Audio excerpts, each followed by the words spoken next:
Hello and welcome to Tuesday Talks at Merryspring Nature Center for 2026. My name is John Fromer, the Program Director and your host. Today's Tuesday Talk is generously sponsored by Camden River House. Recordings are made possible by the Cascade Foundation. You can find today's talk and previous talks on our YouTube channel. Merryspring is open every day of the year from dawn to dusk free of charge. Find out more at merryspring.org.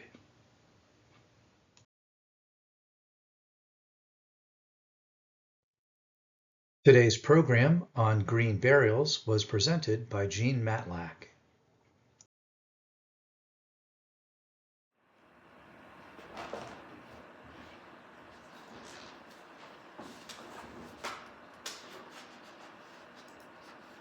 Okay, recording in 3, 2, 1.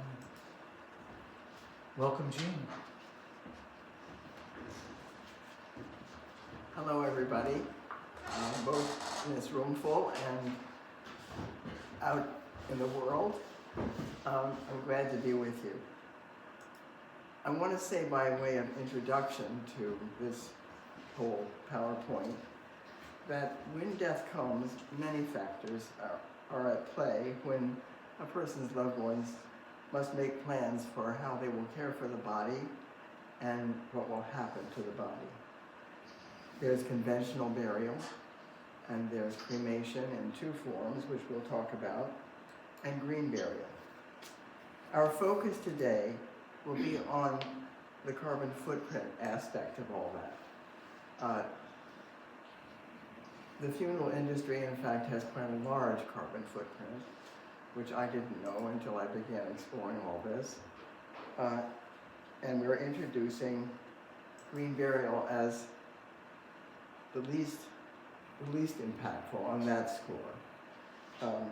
It is the oldest and the most often used worldwide form of burial. So that's the lens through which we're going to be looking today. So what is green burial? Unimpeded, the body is put in the ground. It can be put in the ground in a shroud. It can be put in the ground in a biodegradable coffin, wood or cardboard. It also can be put in the ground, just put in the ground. Most people don't do that, but it could be done. The grave is shallow because 3.5 or 4 feet is where the bioactivity is most intense. That is, the body will decompose most quickly at that depth, rather than the 6 feet under we always think about. So there's no embalming and no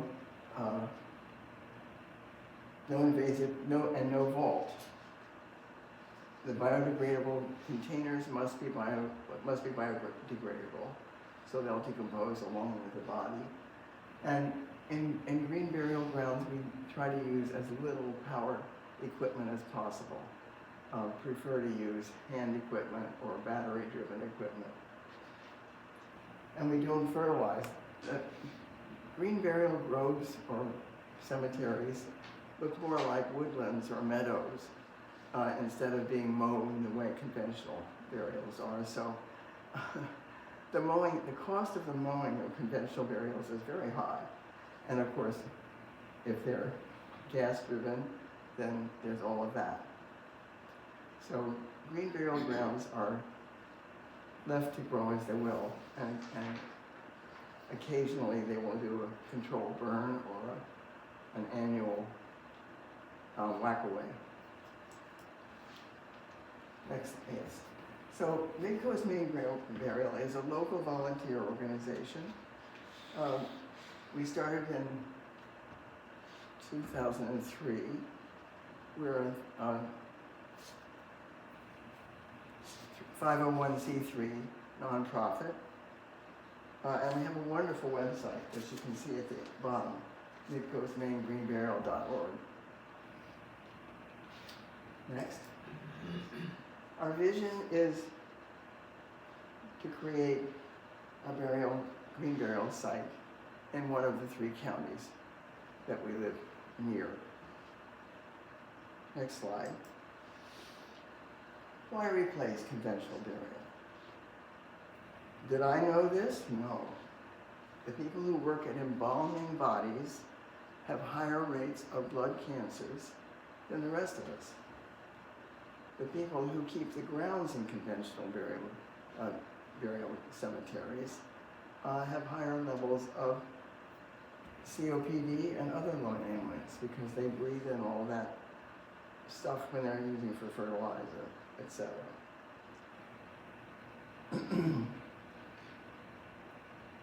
Conventional burial involves burying tons of reinforced concrete in the vault. And conventional caskets are often made of steel or exotic woods. So by replacing that practice, we're reducing the emissions that are involved in producing, carrying, harvesting, transporting concrete. It's a very carbon expensive. Most of us, statistically speaking, including me and my husband, have made plans to have our bodies cremated. Little did I know. And in fact, we still will be cremated unless we can buy a green burial plot, which at the moment is not available to us in any nearby place. Each flame cremation releases 535 pounds of CO2 thereabouts. That's enough to fill your large SUV with a tank full of gas and drive a long way. So that's one cremation. When you add up, and you multiply the number of cremations by that amount, you get a huge amount of CO2. So you can see this is a very, come in, join us. I apologize. That's all right. You can see that cremation is in fact, has a large carbon footprint. Oh, wait a minute, go back. I'm sorry? Yeah. It also releases stuff into the air that we don't want to release into the air. Alkaline hydrolysis has a smaller, much smaller carbon footprint. How many of you know what alkaline hydrolysis is? Good, well, thank you. Alkaline hydrolysis is also known as water cremation. The body is put in a tube, and water that has chemicals in it fills the tube. The tube is rotated, and some pressure is added, and the soft tissue of the body melts, basically. And then the bones are taken out and ground up, which is also true of flame cremation. It uses a lot of water, and it still releases about 200 pounds of CO2 per cremation. Natural green burial sequesters CO2. That's what hooked me. That is really what hooked me. Imagine sequestering CO2 in the burial. And all the elements of the body go back into the soil. So they feed the soil, just the way the deer feeds the soil and rotting trees and plants feed the soil. Okay. Now about ashes. They are 7 to 10 pounds of pulverized bone. And they are in fact too salty for roots and leaves to grow in. They're also too alkaline so that the nutrients in the bones can't be released into the soil because the alkaline level is too high. So we have found out about one product, and we don't have any particular relationship to this product. It's just that we know about it, and there may be others. It's called Let Your Love Grow. It's just a soil amend that you can mix with the ashes that makes it so it is something that plants can grow in. I've purchased a box. It's sitting in my second bedroom, ready should we have that need. Next slide. So these are all the nutrients that go back into the soil. The natural burial allows nutrients for our bodies to be released and absorbed by soil, which really is, I mean, it's such a good feeling to me that my body is going to feed the earth. Okay, next slide. In summary, green burial has a minimal environmental impact. I mean, any burial has some, because we drive our cars to go there, the materials have been transported from someplace, so it's not as if there's no carbon footprint, but there's a minimal carbon footprint. We conserve natural resources, we reduce carbon emissions, we protect the workers, and we restore habitat. Green burial grounds usually, if you're going to plant anything, it has to be a native plant. And in fact, the area isn't cleared of growth the way it is in a conventional area. Okay. So this is a photograph of Baldwin Hill, where our group went to visit when we were just starting out. It's a lovely place. And that's one of the things about this. People like to go to these burial grounds because they usually have trails. Some of them even have picnic tables.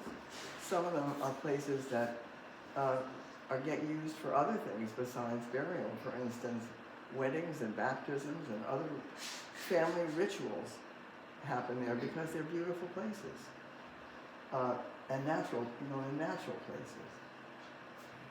So it creates a place where people like to visit. It remains a return to nature, to become one with the environment, and family and friends can participate in the process if they wish to. Next slide. As you'll see, I like that sequence because here's this young woman clearly decorating a shroud of somebody that she knew and loved. And that's possible for the family insofar as they wish to do it. Otherwise, if there are funeral homes will do this. They are offering green burial products. Also, there's a whole market developing of local craftspeople providing coffins and providing shroud trays so that the body can be carried in a tray, and other things that are needed. And shrouds, there's a woman, I can't tell you where she lives. Do you remember? Belfast. What? I think she's in Belfast or Waldo County. She's in Waldo County. And she makes shrouds using her pedal machine. So it's not even electricity that uses it. And she urges you to bring her fabric that's been part of what the person has actually worn. And several of us have had our shrouds made. I have not, but some have. So, all these things are what can happen in a green burial. The memorial wall, in green burials usually, I shouldn't say usually, in some green burials grounds, local stone is provided for people to have them engraved with the birth and date, name and birth and death date, and that's put on the place where the body is buried. In others, there's a wall where plaques are placed with the name and whatever they wish on that stone or wall. I think in Warren, which is going to open for us to buy plots in the spring of 27, the sexton there is planning to have a large stone, and these plaques of people's names will be there. And each grave will be marked with a GPS marker so that you can locate where the body is. I tell you, when you walk through Baldwin Hill, you really could hardly tell where the graves were. except they did have a flat stone, field stone from the area. The grave, we'll get to this, next slide, I want to tell you more.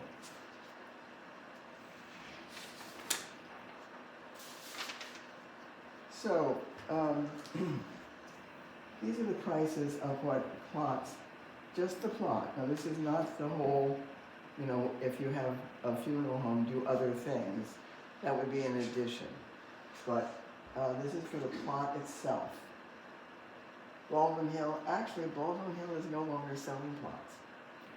They opened in the fall of 23 and they have sold all the plots that they have and the 2 acres that they've developed. Down the road they may develop more because they have more acreage, but they're full at the moment. Cedar Brook is a cemetery in Leamington, which is west of Portland. It's a private cemetery, and those prices are the same now. I just looked it up on their website. Burr Cemetery is in Freeport, and it's a private cemetery, and it's a conventional cemetery with a green burial grove. Direct cremation and flame, these are both to do with the Riposta Funeral Home in Belfast, and they are the only ones that I know of locally who do the water cremation, the alkaline hydrolysis, and I think that those prices may be out of date, but that's what we have at the moment. Natural organic reduction is another process entirely, and it's not available in Maine yet. It is legal in Maine. And in that process, the body is put in they have to build a building. So they build a building, and in that building they have sort of cocoons that they put a body in along with natural materials like alfalfa or wood chips or stuff that will decay. And they heat that so the body decomposes. And then eventually, when that's all done, which takes some time, I can't tell you how long, but I think it's months, not days, all of that material is available to the family if they want it, and it's basically soil. It's just like what comes out of your composter. But one of the problems is that it's a lot of soil, and not everybody wants it all. So they really have to make a plan about what's going to happen to all of that. But as I say, it's legal in Maine, but not available at the moment. Okay. So these are some resources that we really want to recommend. First of all, our website. Green Burial Council is a national organization that has an absolutely marvelous website. All kinds of information and videos and just lots of good stuff. Last Things is a local organization run by Chuck Lakin, who has really, in his retirement from being a librarian at Bowdoin, has just devoted himself to learning all there is to know about green burial and funerals and care of the body, and he's very available. You can go to his website and his phone number is there, and you can call him and he will advise you and help you if you find yourself in a situation that you're not sure what to do with that. Excuse me, Jean, which website is Chuck's there? Last Things, Okay, thank you. with 2 T's. Die Well Education, that's called Education, is run by Leona Oceana, and she's a colleague of Chuck Lakin's, and now really she's in Portland, and she really specializes in pre-planning and getting educated about this whole terrain, and she's very good at it. The New Hampshire Funeral Resources Education and Advocacy is a website that Lee Webster has created. Lee Webster also is someone who has devoted herself to knowledge about and support of this whole process, and her website also has very good information. Funeral Consumers Alliance of Maine is a chapter of a national organization and particularly specializes in the legal aspect of funeral and burial matters. Okay, so we're going to look at some pictures of green burial grounds and green burials, just so you have a sense of what it looks like to do this. I'm going to stand aside and just show those slowly so people get a chance to look.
So next slide, those are all out of date.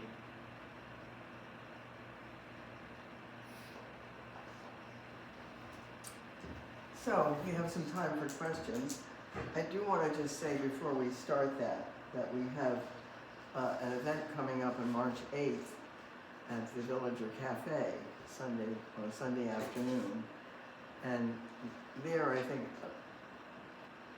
several people from our group will be there that will have background information and capacity to answer questions that I wouldn't be able to answer. So we hope you'll spread the word about that and come if you can. It's from 2:30 to 4:30 on Sunday afternoon, the 8th. So, questions? And if you're remote, you're welcome to put questions in the chat. And so I've got one. I'm on the West Coast. Your YouTube, let's see. Oh, okay. So they're just saying they're going to wait and watch it on the YouTube channel. Okay. Yes, in the back. If one wanted to be buried, do you have to go through a funeral home to make arrangements, or can you just do it on your own? You can do it on your own. And there's a group forming called Death Care Collective that will have lots of information about that. There is a group getting organized to support people who want to do that. Yeah.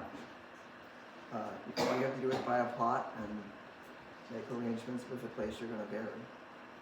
And that each burial ground will have its own regulations. So, yes. I've heard that Maine allows legally for you to be buried in your own property. It does. I have to tell you, every presentation we make, that comes up. And we do hope that we'll have a place where all of us can be buried. But the fact is you can't. And I have a copy of the law right here in my hand. Human burial on privately owned land. You have to go through creating a cemetery on your property. And it has to have an access road to a public road, or access, dirt road at least, to an access road. It can't be any larger than a quarter of an acre, but it can be much smaller. But then that when you create that goes with your property as a cemetery when that property passes on to somebody else. There are lots of those in Maine. So yes. But it's not required to have a tombstone or anything. No, It could just be a quarter of an acre. That's as With large. a meadow. It doesn't have to be a quarter of an acre. That's the largest it can be. Oh, It okay. can be smaller than that. But you do have to go through a legal process of creating a cemetery. Okay. Yeah. So would the Mineral Consumers Alliance of Maine have that information? How to Sure. go about doing the cemetery? Yes, I think Chuck Lakin would also probably have that. Thank you. Yeah. Any other questions? So from the remote viewers, why don't we see more green burials? Are there obstacles to this method becoming more common? We're pushing the edge. And green burial is, for instance, very common. There are lots of green burial grounds in California. And it is happening more and more. What are the obstacles? The obstacles are that in Maine, I'll talk about Maine because that's what I know the most about. In Maine, each town has a sexton and maybe has a cemetery committee. And there are codes written in that town as to what is required for a burial. And if those codes involve, for instance, a vault, then that has to be addressed. And so it's about the town becoming interested in and willing to do it a different way. And that's what we're in the process of. I mean, Amanda Schellerdine in Warren, she's the sexton there, and she had this vision of what she thought would be possible. And she has worked, and the select board has supported her, and she's creating about an acre of green burial ground by extending 2 old cemeteries and putting them together. I haven't been to see it yet, but and it takes somebody it takes support within the town, either the sexton or the cemetery committee or somebody, a willingness, and sometimes it takes a while for that to happen. Or the town simply may not have space in their existing cemeteries. In other cases, for instance, Baldwin Hill was started by Kennebec Land Trust. So, and they were very fortunate in that some money came their way, so they were able to buy some land. They have 10 acres that's designated as a cemetery, and I think 40 or 50 more that's a conservation area. And so their burial ground is actually a conservation green burial ground and certified as that. So I think it's about the willingness of the town. Yeah. Has your volunteer group approached St. George's Land Trust? St. George's Land Trust, yes, we have. They were in fact, we started out hoping that they would rally and support us, and they had enough on their plate that was not possible. So at the moment, this is not the direction they're putting their work in. We've presented to and been supported by Camden, by the Coastal Mountain Land Trust, and they actually offered they were considering buying somewhere, a big plot of land, and they offered that we could buy 5 acres of that land and create a freestanding green burial ground. It turned out not to be land that was really feasible for that, and it was fairly remote, so we reluctantly said, thank you, but no thank you. And we've now really turned our focus to working with towns. So we're in dialogue with Tennis Harbor and St. George, and also in dialogue with Camden, and where else, Laura? Well, there's Owl's Head? Owl's Head, and there's I believe St. George is open to it too. Oh no, St. George is very open to it. Yeah. We just met with them last week. It's always fun to go and talk to them because they're very In enthusiastic. Washington. And Thorndike is actually Okay. self-starter. I think they will actually do it. Anyway, we have a whole list of towns that we're in working with. Again, remote in the chat, is there any hope that Acorn in Rockland will use what I think is excess acreage for green burials? We are exploring that. We have two people who are working in conversation with Rockland.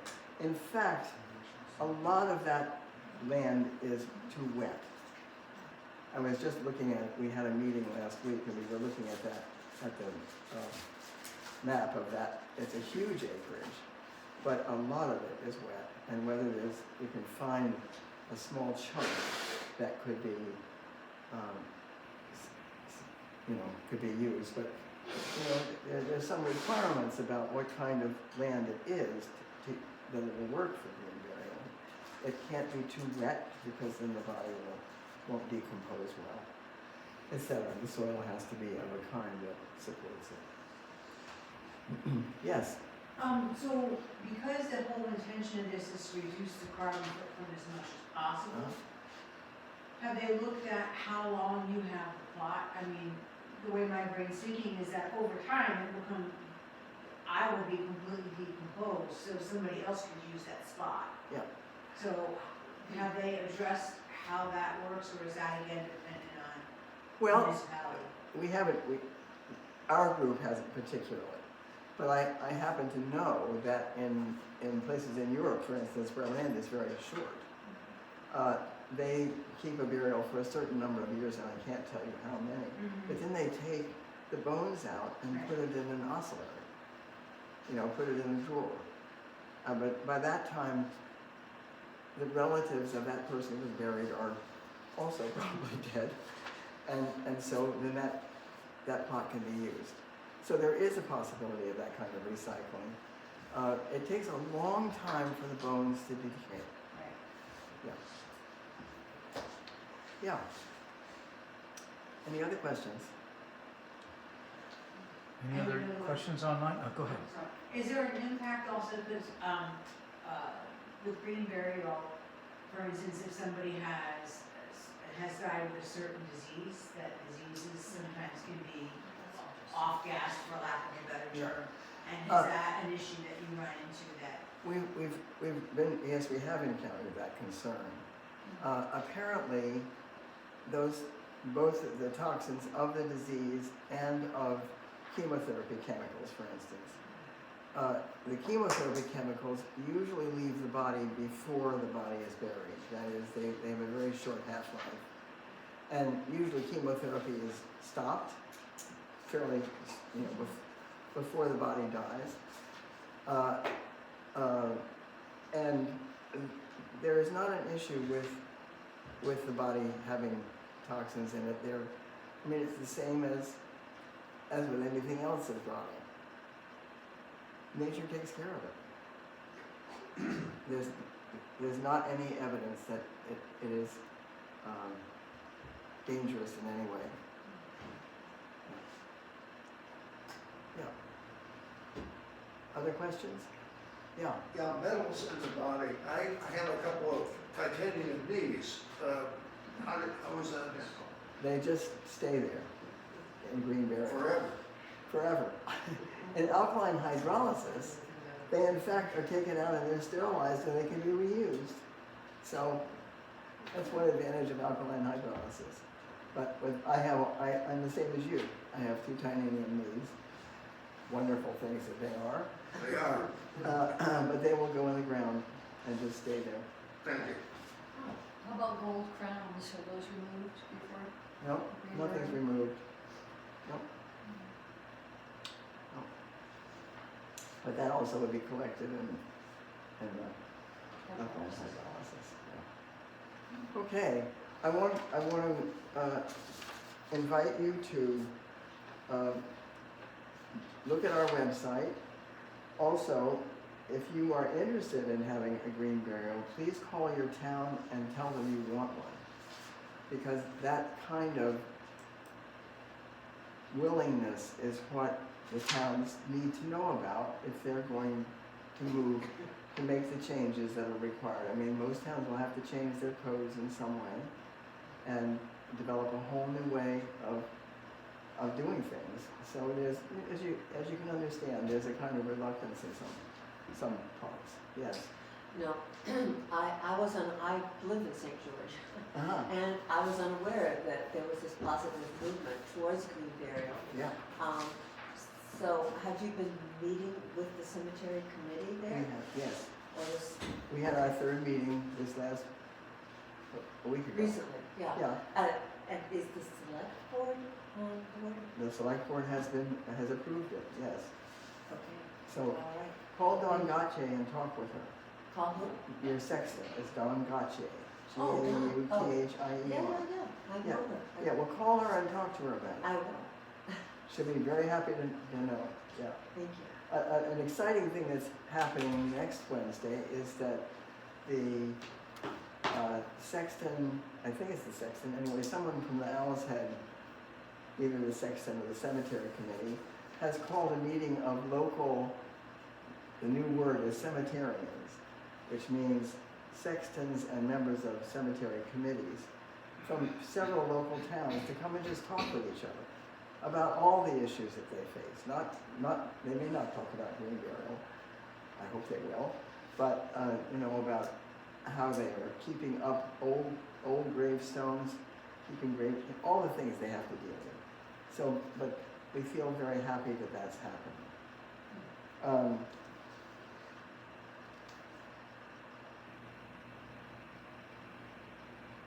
Yeah, so we hope you'll look at our website and consider coming on March 8th. Where is that located in Virginia? Villager Cafe in Camden, which is where the Bagel Deli used to be Okay. on Mechanic Street. Yeah, from 2:30 to 4:30 on Sunday. Okay, March I got Sunday, March 8th at 2:30. Yeah, right. Okay. Yeah, and a different version of our presentation will be shown here. So, A different version. yeah, not all different, but a little different. Okay.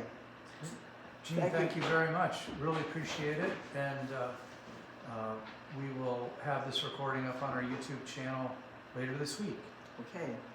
Thank you so much for coming.